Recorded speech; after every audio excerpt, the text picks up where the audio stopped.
Defence estates organisation అనేది గర్వించదగిన వారసత్వం కలిగిన సంస్థ. తరతరాలుగా దేశానికి సేవ చేస్తోందని రక్షణ మంత్రి రాజ్నాథ్ సింగ్ తెలిపారు. న్యూఢిల్లీలో జరిగిన డిఫెన్స్ ఎస్టేట్స్ డే వేడుకల్లో రక్షణ మంత్రి పాల్గొన్నారు. ఈ సందర్భంగా ఆయన మాట్లాడారు. డీఈఓ నిరంతరం అభివృద్ధి చెందుతూ కాలక్రమేణా కొత్త మార్పులకు అనుగుణంగా ఉంటుందని పేర్కొన్నారు. ఒక దేశం యొక్క బలాన్ని దాని ఆయుధాల ద్వారా మాత్రమే కొలవలేమని, దాని నిజమైన శక్తి దాని వ్యవస్థలు, పాలన మరియు విలువల్లో ఉంటుందన్నారు.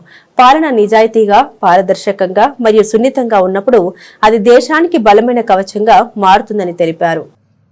और कितना महत्वपूर्ण है इसे सिर्फ इस बात से समझा जा सकता है कि आप लोग 17 लाख एकड़ से भी अधिक डिफेंस लैंड का मैनेजमेंट करते हैं।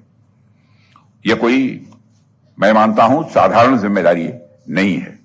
यह बहुत बड़ी जिम्मेदारी है, क्योंकि हमारी जो डिफेंस लैंड है वह महज जमीन का टुकड़ा भर नहीं है, बल्कि हमारे डिफेंस मैकेनिज्म की एक बुनियाद है। और साथियों, यह संगठन अपने आप में एक लीगेसी इंस्टीट्यूशन है, एक परंपरा है, एक संस्कार है, एक ऐसा सतत प्रवाह है जो कई पीढ़ियों से राष्ट्र की सेवा करता आ रहा है। आपका संगठन जितना पुराना है, उतनी ही गहरी इसकी जड़ें हैं और उतनी ही व्यापक इसकी छाया है, जो समय समय पर देश की जरूरतों के अनुसार यह फैलती रहती है। यही किसी मजबूत और सस्टेनेबल ऑर्गेनाइजेशन की पहचान हुआ करती है। और साथियों, इस संगठन को देखकर मुझे मां गंगा का उदाहरण याद आता है। आप देखिए कि हर जगह गंगा जी के अलग अलग स्वरूप आपको देखने को मिलेंगे। हरिद्वार में गंगा जी कुछ और दिखती हैं, प्रयागराज में उनका स्वरूप बदल जाता है, कानपुर में उनका रंग और वेग ये अलग होता है। उनके किनारे बदलते हैं, स्थितियां भी बदलती रहती हैं, लेकिन कभी भी गंगा जी की पहचान नहीं बदली, उसका कोर कैरेक्टर नहीं बदला। ठीक उसी तरह यह संगठन भी समय के साथ इवॉल्व करता रहा।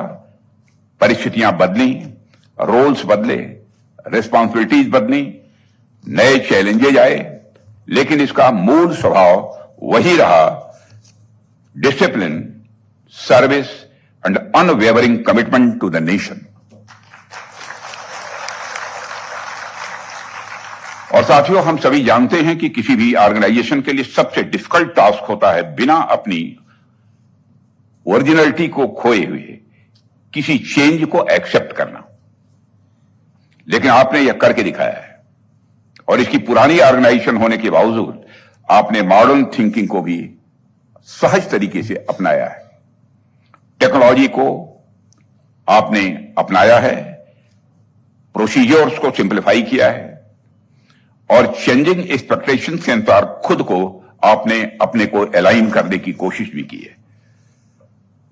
साथियों, ट्रेडिशन और मॉडर्नाइजेशन के बीच बैलेंस बनाना यह कोई आसान काम नहीं होता है, लेकिन आपने यह बैलेंस बनाया है, इसके लिए भी मैं आप सबको बधाई देता हूं।